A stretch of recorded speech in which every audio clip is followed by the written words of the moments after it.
Should I keep my jacket on? No. It's black. Well, it's black actually. KTW.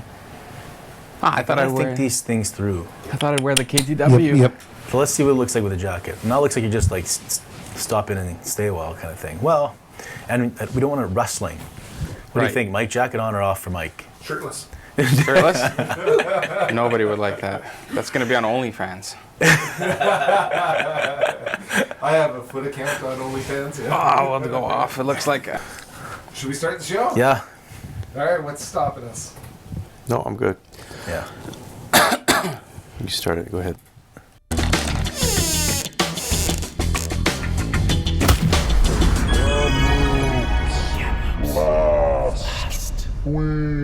We are live!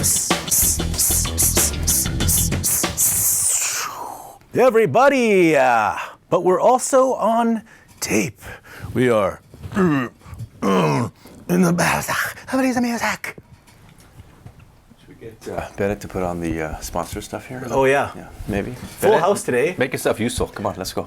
Magic Mike, Christopher Foulds, Bennett, Michael Potestio, and Billa. Put some sponsor stuff up while we're putting up the other sponsor stuff. 111 of Kamloops last week. Bennett, thank you.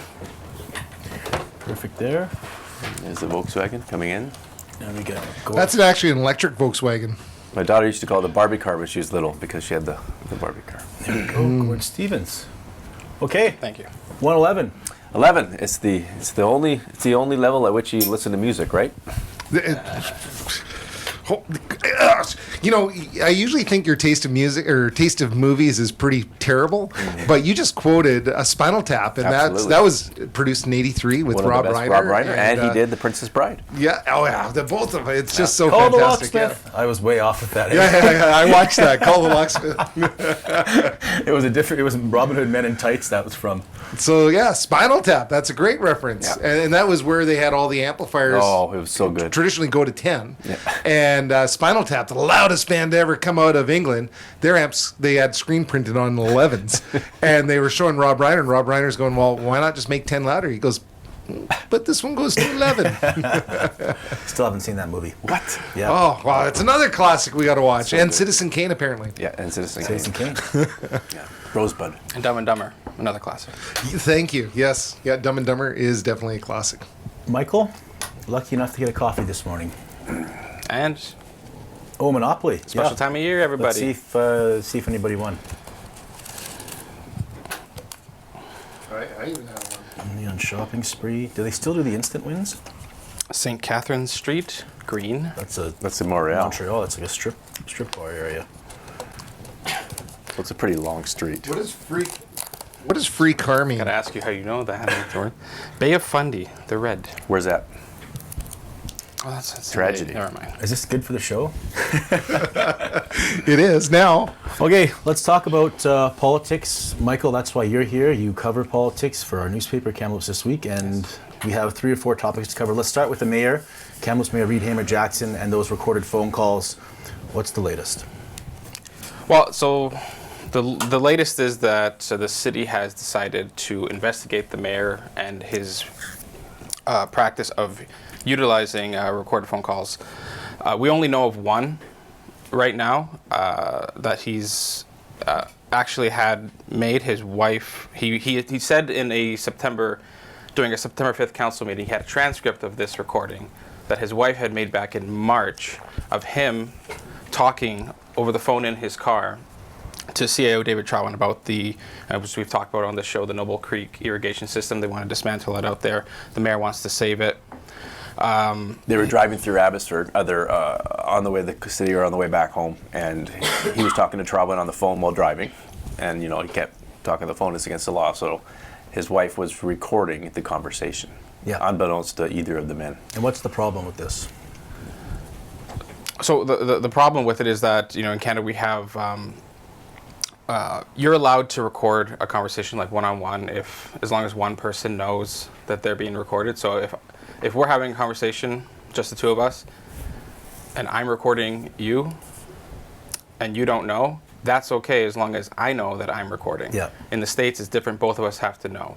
And in this case, the mayor's wife started recording it, unbeknownst to either of them. So that's against the law technically because there's a third party recording. Although we've talked to a lawyer who says because they're married, it might not hold Yeah, there's any water implied in consent court. there, so it probably wouldn't be a charge. But this Right. goes, so while it's legal to do this, the city has its own policy Right. of you're not supposed to be doing this stuff. You're not supposed to be recording without someone else knowing. It's just part of a city policy. Yeah, so it's not against the law, this recording per se, but it's against the city's corporate workplace policies.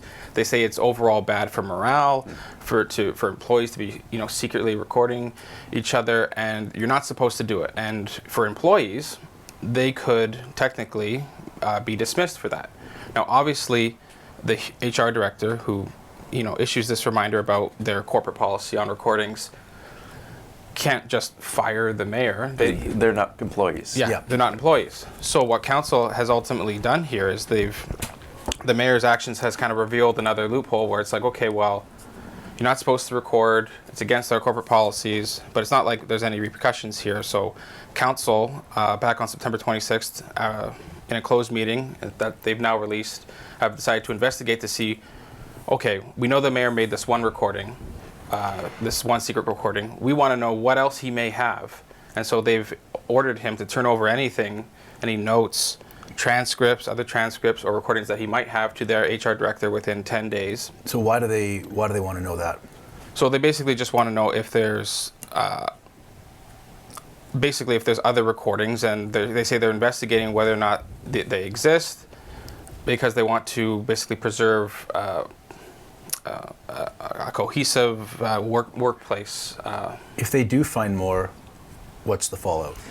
Don't know. And they also, I think, wanted to know whether or not any previous recordings were done with anyone else in the room, because the mayor has, in times in the past, had note takers who weren't city staff. He's had campaign workers take notes during meetings. And he's had his wife take notes. Had his wife take notes, which some might view as, well, if you're discussing city business that may be sensitive, confidential, you shouldn't have anyone in there who isn't part of the council or the city staff taking notes. You shouldn't be having Joe Blow, who helped on your campaign, this is their argument, taking notes if you're talking to, say, Susan Brown, the CEO of Interior Health, about sensitive health information. Yeah. And that's another crux of this too, is it's a matter of confidentiality, right? Like, people want to know that they're, as far as taping employees, they want to know that they're safe at work, that they're not being secretly recorded. And if you are, using non-city employees to record notes, like, they could be privy to sensitive information. It's the same thing that got council all riled up about the mayor putting certain public appointees, handpicked appointees, on standing committees. To standing committee, exactly. So that's their concern, and that's the reason for the investigation. Now, what they'll end up doing here is they'll collect anything that he has to give them within 10 days, hand it to an investigator, another external investigator, much like the integrity report that came out in the spring. An external investigator came out and investigated the mayor, the complaints of bullying. This external investigator will now, I guess, evaluate. How much power? It's not like they can go and raid his house, right? I mean, it's just like he's got to produce it if he decides to. Yeah. What did he tell us? He's kind of vague as to whether he has anything to hand over. Yeah. But what he told Michael is that he'll hand it over to the Ministry of Municipal Affairs, which has nothing to do with this. It has nothing to do with this technically. The reason he said that, I imagine, is because just before the news of this broke, the city invited the Provincial Ministry of Municipal Affairs to come to Kamloops, or a mediator to come to Kamloops, to basically help this council, which we all know has had its issues, kind of work on getting together, getting together on cohesion, kind of explaining to them. There's a lot of rookies on this council. There's only 3 incumbents out of the 9, right? Kind of explain to them process and community charter, where your boundaries are. Basically, give them another crash course in their job, which is what they would have gotten at the beginning after they were elected almost a year ago. So there's a provincial peacemaker coming in to try and help council and mayor get along?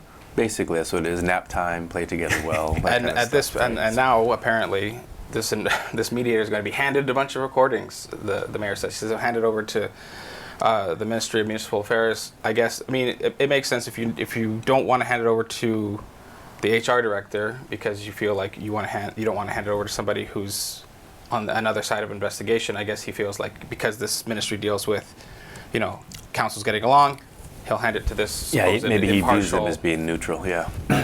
And I was surprised actually that the mayor seems on board with this provincial peacemaker coming in. He said it sounds like a good idea, right? Yeah, he likes it a lot. I mean, he obviously has a lot of issues in this year that since he's been mayor that he would like to at least have somebody address. I think that he feels that here's an impartial person who I can vent my complaints with the council to, and hopefully this person can help mediate. This person might end up on Peace. stress leave. That might dealing also with happen. this situation. PTSD. Yeah. Okay, clean team. What's the clean team? Foulds? Oh, the clean team. It was started back in the day with the social agencies, and then North Shore Business Improvement Association got together. And initially, down to the basics, there were people who went out and cleaned up the mess left on the streets from this disorder, the needles, just the mess that the public and the businesses and the residents see, and it was funded via a grant from the provincial government, as was the outreach program, Yep. right? Which was a program with the community services officers, fancy name for bylaws officers, who go out. Also, I think with some social workers. Yep. And they go out and they outreach. They connect with people on the street, see how they're doing, do you need some help, that kind of stuff. Make sure they're safe. There's grants that cover both of these things for about $700,000. Yeah. And those grants have ran out now. So what did council decide? So council has decided to basically pay for it. It's going to become a budget item now, and they're going to just basically pay for it themselves. This grant, the Strengthening Communities grant, it came in under COVID to help communities with certain things. Mm-hmm. COVID, as we know, the pandemic is over. It's not over. It's just the restrictions are over. Sorry, the pandemic was declared, but it's still there. The pandemic's still here. Yeah. COVID's still there. So we have to wear masks in The restrictions you should aren't get your there. shot. The mandates Right. have been lessened. But Point being, yes. now Travis Kelsey that we're will say past get your that- shot with the flu shot at the same time. Now that we're past that, the grant is gone. Yeah. So council has to decide: do we, both these programs have been heralded as being very good. They want to keep them going. They approved about $450,000 last spring to keep them going this year, and now they have to decide: okay, well, are we going to make this part of our budget or not? They're making it part of the budget. Right. So this is going to be an annual thing, probably. Yeah. Depending on each council, each year they do the budget. So right now, this is going to be a taxpayer-funded thing.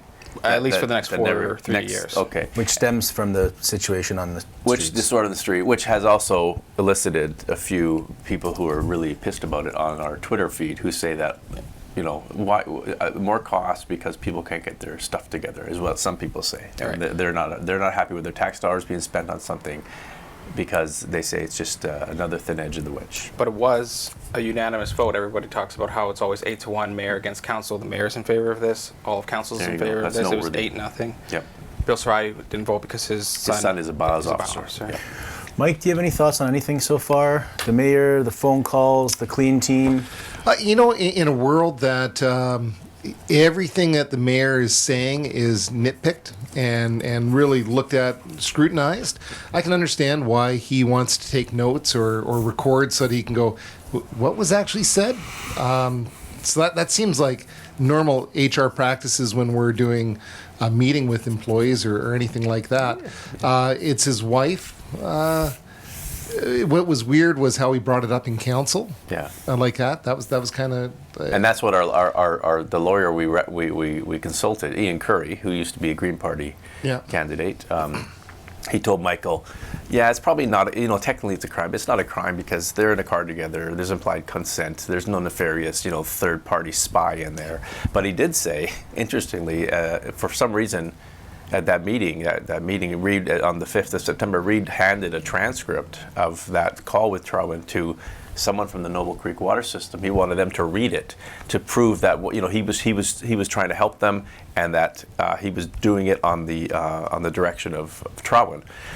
And the weird thing is that the recording itself was probably okay legally, but had that transcript been read out at the meeting, the lawyer said, that could have caused a whole bunch of problems under Privacy Act, lawsuits, all sorts of, because it breaches privacy then. So interesting dynamic there. And I think that kind of speaks to the larger issue here about, obviously, like, we record for note-taking purposes in our jobs too, and it's not, even if it's against the city's corporate policy, it's not technically legal for the mayor if he, he's new at this job, if he needs to record and take notes afterwards so he can kind of make sense of all the information he's taking in.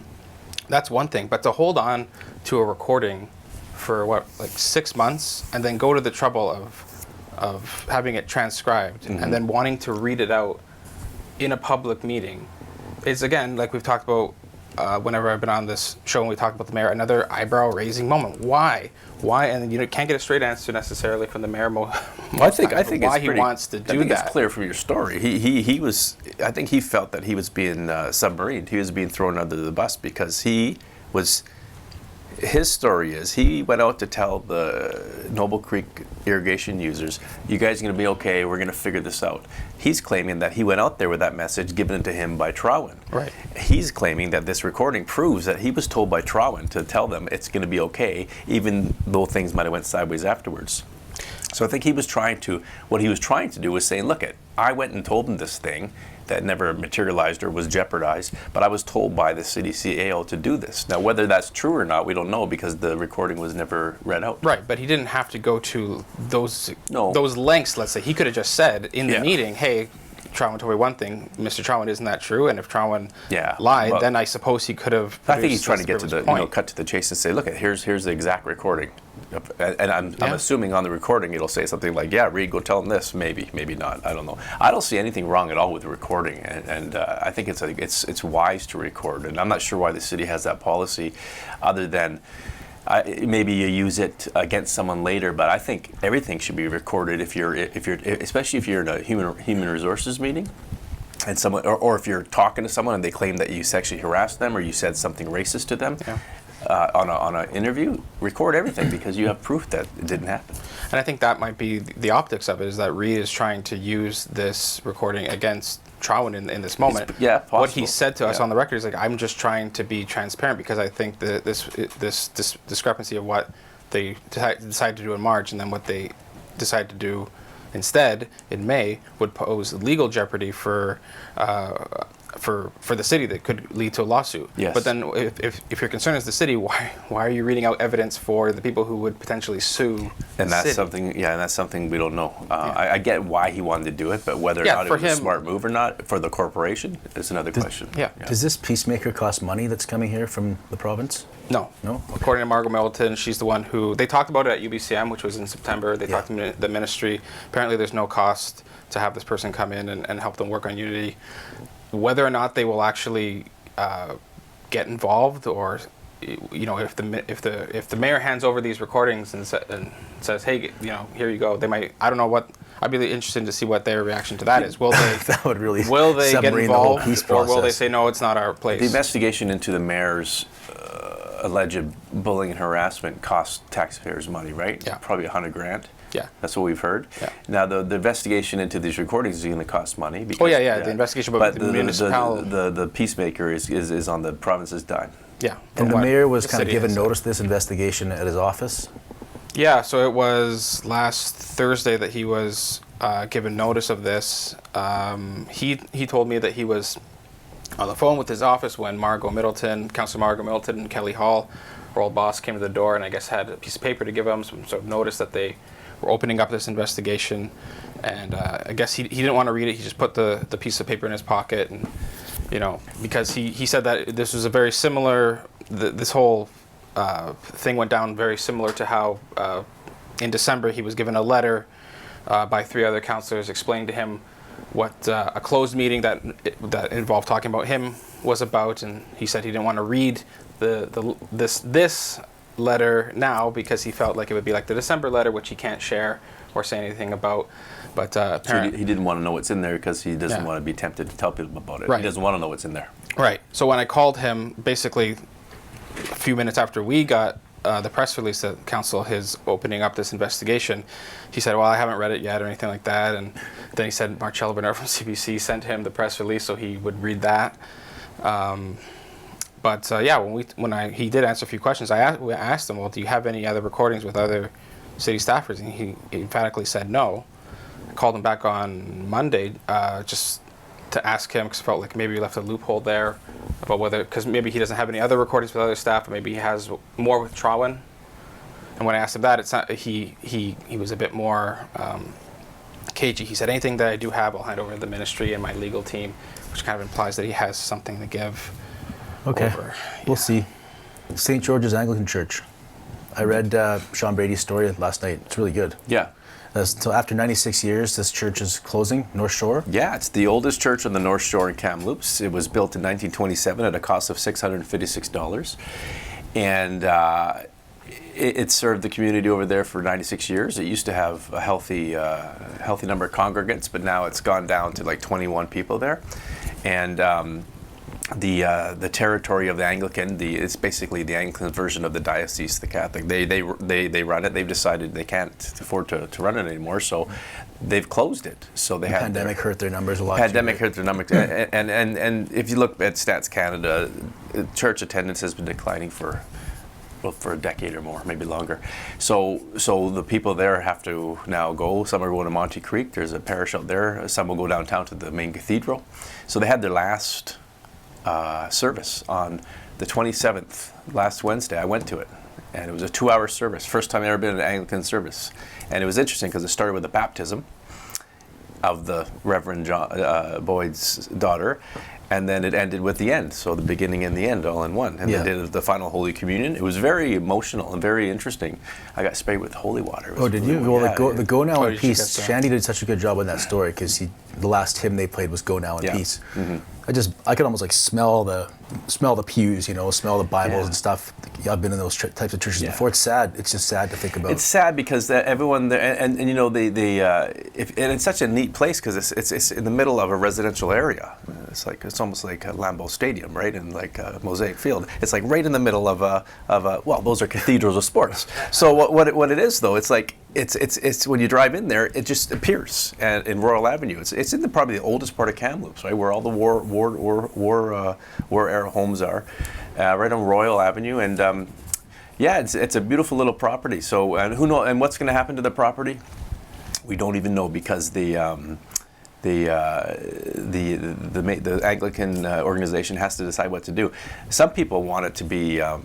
Sean did another story on. There's a brand new Kamloops Heritage Society started up. Jeff Lodge is spearheaded it. He's a big history buff in town, and he's hoping that the Anglican Church will preserve it somehow. But other people say it's too valuable land. We need housing. So who knows what's going to happen to that church? But yeah, it's a pretty cool place. Mike, how are you? Anything new? Oh, Bill. Bill's back from the desert. Any comments from Bill about the experience? Let me tell you, that's new and exciting. Bill was at Wasteland in the Mojave Desert. And yeah, you want to talk about it, Bill? Not really. What were you doing? Still recovering. It's hard to describe. Drinking, staying cool. There's so many cool vehicles. I'll have to show some pictures. Like the most cool wasteland road warrior vehicles. These people driving around it. It just blew my mind every day. So this is like a Mad Max. It's totally Mad Max. You go there and you just live like that. And are you driving the vehicles around? I didn't have a vehicle. No, I'm not going to drive one of those vehicles from Canada. No, but No. like people who live in the area or can. I wanted to help build one. Oh, if you want to do it, Mike, I am so down. It is a bit hard to describe. No but sunburn. I kept very covered. Okay. Because I know I'm a white Canadian. Yeah. Okay. Well, you know what? It's funny because we were actually all there too. Us, me, Michael, Foulds, and Mike. We were super popular too because we brought a bunch of Sealy mattresses. And in the dystopian future, where everybody was, using recycled car parts and things like that, we had the forethought to bring Sealy mattresses. And man, did we ever! We became kings. Well, we absolutely souped up the 7-seater Atlas. We just turned this thing into a monster. Mm-hmm. Did we, Michael? Yeah, it was really souped up. I was in the back seat. I was in my Furiosa cosplay there, and my black paint on my head there was kind of running into my eyes, so I was having a hard time seeing. But Foulds, of course, just being the whiner that he is, didn't want to ride with us, so he took his own electric car from Volkswagen out there, didn't you? Yeah, and I thought I'm not going to get there, but the range, holy cow, the range on those, just as far as the eye can see. you don't really need many charging stations, but it was like surprising how. And in the Mojave Desert, Yeah. that is It really, was really long good. way. Yeah, it was good. Yeah, But absolutely. luckily out there was one single solitary oasis of a McDonald's in the middle of the desert where we all stopped and had a good meal, didn't we, Michael? Yeah, it was great. I got my classic Big Mac meal. Yeah. That's it? What I sounds thought it was special funny right now? that even in the Mojave Desert, they thought they had heard of the McMike. So What is the McMica again? that's really famous in Eastern Canada. Yeah. And basically, it's a burger I invented, and it's a double cheeseburger, but instead of the second meat patty, it's an egg patty because they serve egg patties all day long. And Foulds actually won on his Monopoly, right? So he was all excited and he's throwing his coffee up in the air all over Michael, all over Michael's special shirt. So we had to go to Gord's because the big appliance fall sale's on right now, and the Electrolux towers are just, the laundry towers are immaculate. Matt, hey, I have a question for you on that. So if you get a laundry tower and it's a dryer and a washer at the same time, does that work for the deal that they have on right now? I think it does. I know that Reese Wilson told me about the 2 honey and the 3 honey and the mixing and matching. I don't want to say for sure, but I'm pretty sure you can still mix that into the deal as well. Maybe. Well, they're good guys anyways. They're going to do their best for you. They are. They are. Okay, great stuff. Thank you, Michael. Thanks for having me. That's it for you. Up next is the Tattle of Hastings, brought to you by McDonald's. Hi, this is McDonald. What can I get for you? Good morning. How are you doing today? Good, how are you? Oh, I'm unbelievable. I'd like to make an announcement, please. It's a rainy day in the tournament capital, isn't it? Yes. What's your favorite thing about a rainy day? Nothing, honestly. Oh, you just want to hunker up and stay inside, eh? Yeah. So do I, but I like to do so with 5 big measies and 46 quarter peasies and a lot of Monopoly, baby. Woo! I'd like to make an order, please. Okay. 3 coffee, 3 coffees, all of them with 2 cream, 2 cream. but one of them decaf.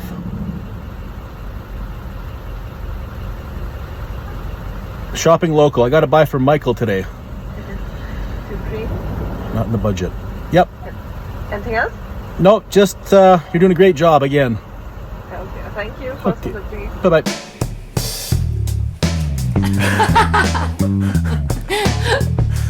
Video always gets a laugh.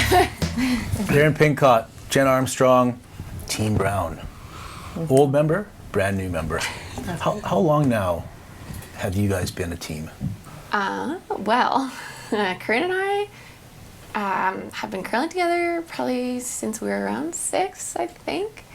I aged out of juniors the year before her, so we had a year where I played Carla Thompson, but pretty consistently since that age, competitively, not like we started probably around 13, so Yeah. Quite a Like you've while. grown up in the media a little bit too, part of the fabric of the Kamloops sports scene, I say. So you're joining this new team. Yes. Do you know about the legend? Are you aware of the legend of the Brown Rink? I'm slowly learning. I went to the Kamloops Curling Club yesterday and saw their banner front and center walking in, so yeah, How did you, because you're from New Brunswick, Rothsay, that's right. how did you end up on this team? It's a pretty intertwined curling story. Right. Yes. So I lived in Regina for a few years, so I started playing out west and met Erin through the process and playing against her and all that stuff. And when I saw that they needed a second, that's been my position the last few years. It was just like a automatic reach out because I knew I'd get along with the girls really well. And you also know Jim Cotter. I do. And what's it been like so far with the team? The team, it's been great. I think like as terms of fit, like we're all pretty good personality wise. We all fit in. We're all similar age, and it's been really easy so far. The travel, how's that?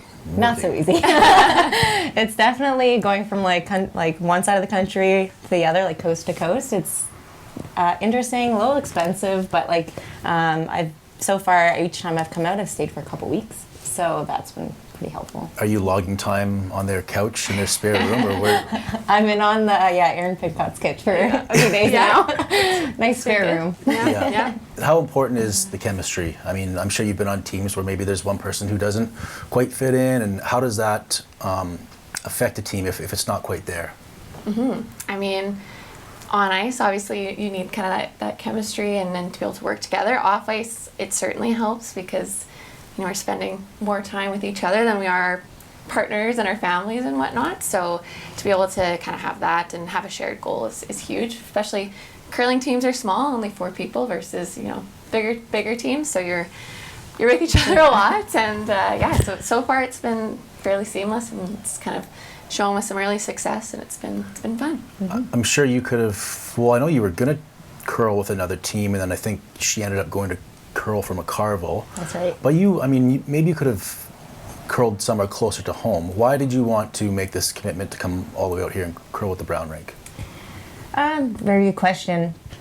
In New Brunswick, there are a lot of good curlers there, and but each has their different goals. And I knew Erin just through Matt and through like the growing up and seeing her curl and stuff, and I knew their goals were going to be similar to mine. And I just figured that's a huge part of, especially with a 4-person team, to align people with those same goals. And I just knew reaching out to them and talking to them, and after meeting with Corinne and Jim, that it was just going to be like the right move.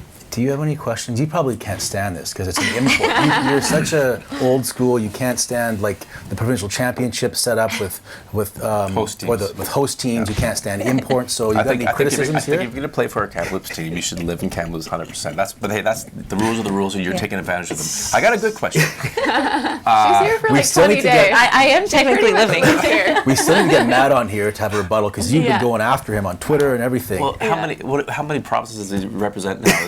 I can't keep a track. I think he's playing for Kazakhstan tomorrow. So this is my second year in recreational curling, and last night was the first night. I saw the brown banner. I went, ha ha ha, right? And it's a mixed curling, very recreational, and I'm a very, very rookie player, and I'm the lead. But here's what happened last night, and this leads to my question. I hope so. Our third, John. And we're not getting any younger. On the first sweep, he pulled his groin, and I thought he was kidding. And he went up, and when he went and delivered the rock, he aggravated it, and we had to get him the old man, the long thing, the shuffleboard one. Yeah. And he couldn't sweep, so he stood with the skip, and we had one sweeper, and I became second and I really liked it. It's way better because you have more action, right? My question is, people think of curling as this, it's not really athletic, but he's out almost now. He tore his groin sweeping. What kind of exercise? How do you keep in shape? Is it important? Dispel the myths. Yeah, I mean, I think your teammate dispelled the myth right there. But yeah, we're in the gym throughout the season, but in the off season, constantly kind of maintaining injuries, doing a proper warm up, cool down, all those things. It's a core game. Plus, if you lose a sweeper, it's hard. It's a lot. Yeah. It's a lot of like bending and kneeling and being in the same position, like holding the same position too, right? And over and over, and how many games you have in a weekend. It's way harder than you think. Yeah. And 10 end games can be like 3 hours. So if you think about you have to be on top of your game mentally and looking at strategy, reading ice, that kind of stuff, but also the physical aspect. And actually, Jen's initiation into Kamloops, she went for a run the other day up Summit Drive. Up You guys will appreciate that. That's where I live. I went the wrong direction. She took a right when I told her to take a left, and she ended up at the top of Summit. Oh, good for you. It's impressive. That was her Kamloops initiation. There you go. Matt and I were like, you went where? That's good. Steep, Well, it's all downhill from here now. That's good. Wow. So before we look ahead at goals, I want to look back to last year. So you both have something in common. It's not the greatest thing. You both fell in provincial finals. We actually have a clip, you and I talking. Oh, no. This was, you were, one thing about the Brown rink, I've said this before many times, but they always answer the calls after big wins and after big losses. This was after a big loss. You picked up the phone and we had a pretty, you just had an honest conversation. Genuine. This is kind of what it sounded, a piece of it anyway. Yeah, sun still came up, so that was good. Pretty disappointed, obviously. I would say that's the biggest feeling right now is just that disappointment is still pretty raw. What stings most about missing out on the opportunity to play at the National Scotties on home ice? It's an opportunity that I guess it probably doesn't come around again. So it's a tough question, but I mean, how do you deal with that right now, missing out on that opportunity? Yeah, I don't actually fully know yet. I don't think I don't know if it's totally sunk in yet. I don't know. Yeah, I'm sure it will over the next few weeks and whatnot. It'll be a bit sad when the Scotties are going on here and we're not a part of them. I'm sure I'll go watch. Right now I don't want to, but I know I will. And I've got some friends from across the country that will be playing in it, so supporting them and Kamloops always shows up for big tournaments and whatnot. So probably go catch a few draws. Right now it's pretty raw, so we'll see. But like you said, it probably doesn't come around again in my curling career. So I think that's probably the part that stings the most right now. Will sting over the next however many weeks, so leading up to the Scotties. So I think that was probably the last time we actually talked before today. Mm-hmm. How was it? I mean, how was it at the Scotties, and how does it sit with you now? God, you're gonna make me emotional again. No, just kidding. It was tough. Yeah, it was. I did go watch, and one of Matt's friends who had a partner playing in the event, he stayed with us for the week, so it was fun socially for sure. But the first draw was tough to go. The first time I went, it was tough, and I don't actually fully remember that interview. I think we were in a bit of a daze after losing, because we had a bunch of people obviously reaching out in supportive ways, but emotionally it was a lot. It was one of those calls that I have to make, and I am always wondering how the emotional state's going to be, but I thought you handled it really well. Jenn, you were with Silvernagle, I think, in the Saskatchewan final you lost to? I lost to Silvernagle, yes. So what was that like, and motivation? I mean, does it motivate you when you have these big losses? It does and it doesn't. I mean, we've all kind of been through the big losses and the character building, and sometimes you're just like, well, how much character building can I handle? But of course, just being in those big games, you're learning so much. No matter if it's a win or loss, you're learning new skills, you're learning how to deal with certain emotions, how to deal with certain nerves, and so we played all season for that big game, and unfortunately came up short, so it's obviously disappointing, but for the next one, and hopefully this season we're there again, and you just take what you've learned and you build from there. I mean, that's why you're here, right? I mean, you've got a great chance to do it. I think you're a 4-time Scotties, national Scotties, you're 2-time. What's it going to take to make it a 5th and a 3rd this year in BC?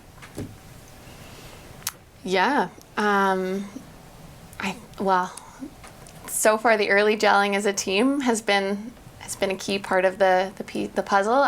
We were meeting kind of bi-weekly in the summer or so, just to kind of, obviously with the distance, it's tricky to get to know someone over Zoom, but that was kind of the plan to going in, so we could kind of hit the ground running, whether it be logistics, maybe talking some strategy, that kind of stuff. So that was a big focus for us, and just doing kind of the mental, physical prep, technical, tactical, all the things kind of leading into provincials is kind of the plan. Jenn, you talked about learning in those big moments. Is there anything in particular that you take away from that loss in the final that you might do differently, or just change the way you think about handling those situations? I would say pushing away how you truly feel. I think in that moment you try to pretend you're not nervous, try to pretend like you're just in the moment, but instead of embracing the moment and embracing those nerves and using them to your advantage. Okay. Is Grandy back? Are they back playing as a team in BC? Yeah. Who are kind of the expected top dogs in the province? Is it Grandy again, or is there other teams that have popped up? Outside of yourselves, Grandy of course will be there. There's kind of the same, I would say, those top teams that are always around. The Sarah Warks, Taylor Reese Hansen's got a good young team out of Victoria area. But you can't count out some of the veterans. Diane Gushlak, she'll be around. Brett Richards. So there's always kind of that core group of BC teams that will be there. And the thing with provincials and those kind of events is sometimes you never know kind of what'll happen in the moment on those big days. So it'll be good. What about the slams? How much money do you want to make this year? You want to get those tier 1 slams, right? I mean, how cool would it be to get into those? Yeah. That's the goal. Yeah, that's certainly we've started to kind of climb the rankings. I think we're 24th. You jumped up to 24th? Yeah, so we're getting there. Money-wise, I don't know if we really think about that so much. I mean, as curlers, not really doing it for the money. Do you split it 4 ways, or do you split your winnings like? What does Corinne take? What does Corinne take? She wishes. Yeah. No, it's we split it. Obviously, we need to make sure we can pay our flights, our hotels, all that kind of stuff to be able to curl in the first place. We have great sponsorship, luckily. So that's a huge piece of the puzzle. Super thankful for them because, we're using all of our holidays. We work day jobs. We're doing all the things, but we're very lucky to have the support of our families, our sponsors, and the curling community. So, but it's more about the prestige of getting to these slams and playing against the best in the world and getting the TV experience and pressure and performing in that. Absolutely. Yeah. Have you won a slam before? I've never won a slam, but I've been in them. Okay. Have you been close to winning a slam? No. Okay. They're tough. Yeah. It's probably the toughest event to win in curling. So, obviously would love to be there and then test ourselves against the best. And you'd love to be at the Olympics? Absolutely. Yeah.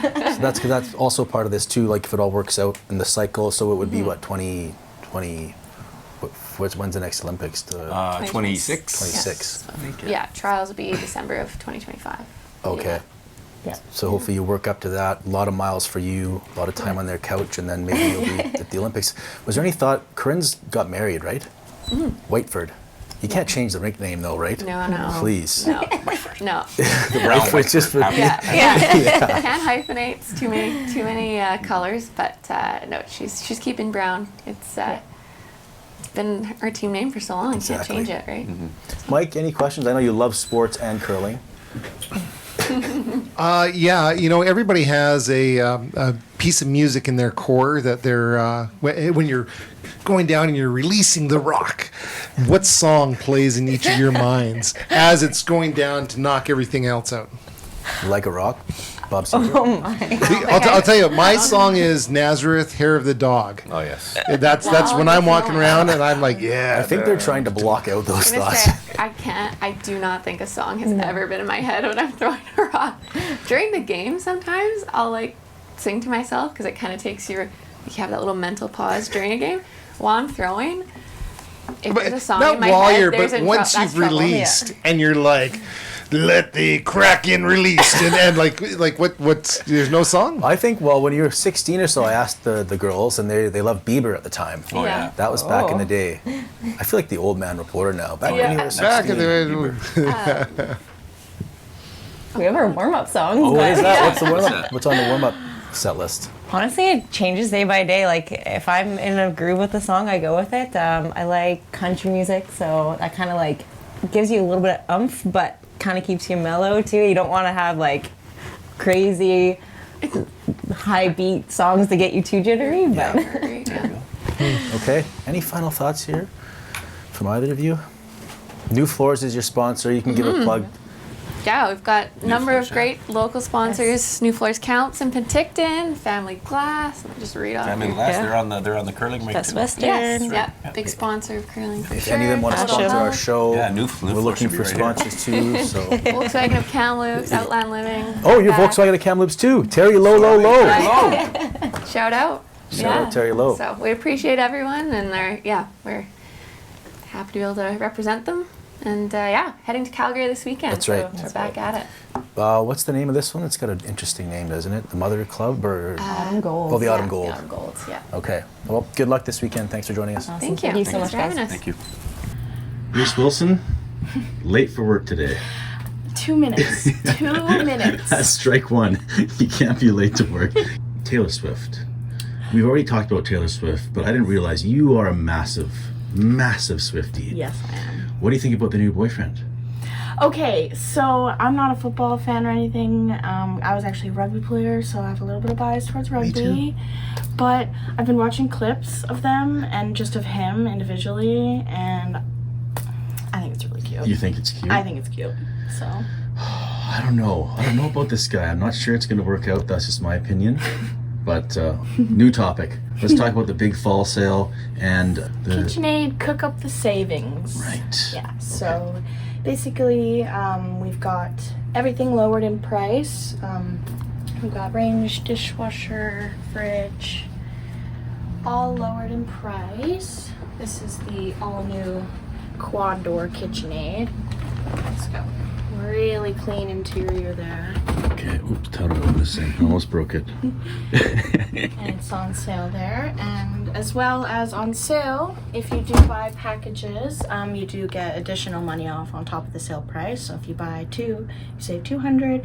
Buy 3, you save $300. So on and so You forth. save $200, you save $300, but that's separate from the big appliance fall sale? Yeah, because as well as the big appliance fall sale, we've also got Maytag and Whirlpools that are marked down, Frigidaire, Professional Gallery that are marked down. So pretty much everything in the store has been marked down in price, as well as there are separate sales going on as well. So it's a really good time to get on down here. As I was going down the escalator, all I could hear was down, down, down, down, down. Now you're messing with them. Yeah, good song. That was my song. I saw Nazareth in at the Commodore. Downtown? Yeah, Vancouver. I Yeah. did sound for him up at Coast Oh, no way. back in the day, yeah. Great band. One of my buddies got into a fight. At the Commodore? We lost before the game. He basically got jumped, and this fight broke out. And one guy ended up going through a glass window, and we lost the tickets. And we had to go and tell them we don't have our tickets, and then use our visa to show that we actually bought them and get in the show. So that was quite a night. Nice. When was this? Last weekend? No, it's like 15 years ago, 12 years ago. Oh yes. Nowadays you died in one of those things. Yeah. It's like people now there's no restraint. You know, you look at someone wrong and you get stabbed to death. It's Yeah. crazy. Okay, thoughts on the show? Good show. Anything else? Oh, I love the curling duo there. I love curling; it's great, and just the insight and what they have to do. You know, like they traveling back and forth across the country, scrambling for sponsor money. It's very expensive, right? To keep doing this. What do you think about the provincial peacemaker thing? Is it going to work? No, I don't think it'll work overall because I think these two sides are they're dug in, and I hope it works. You know, a few months ago I was saying, they got time to fix this. So we're a year into the term on council, and it doesn't seem to be any better with respect to the to getting along. So no, I don't think it'll work, but it's worth a shot. Mike, any thoughts on anything on your life? Yeah. Why? No, everything's going swimmingly right at the moment. I had somebody reach out to me and tell me that they really, really enjoyed last week's interviews. Okay, yeah, yeah. No, that was Svetic was really good. Yeah, episode 110, and Svetic with joining the Ukraine army and those experiences. Yeah, that was something else. It was Yeah, really we'd good. never met him. I didn't know what he was going to be like before he got here. Just very well spoken and pretty crazy story. To do that. So I thought that was nice, and it was fun to have somebody reach out and say, "Hey, that was also good too." Yeah, So, hearing lots of feedback about the show from the last week leak out there, up to 460 subscribers ish, and still going strong with our sponsorship. So thanks again, Terry Lowe at Volkswagen. Get out there, check out the new SUVs, the Atlas Cross Sport, the 7-seater, the 5-seater, fuel efficient engine, new exterior look, an amazing upscale interior, quite frankly, out there. It's a Gord's Appliance and Mattress Center as well, and McDonald's. Ba-da-ba-ba-ba. For Chris, for Bennett, for Magic Mike, for Bill, I'm Marty. We'll see you last week.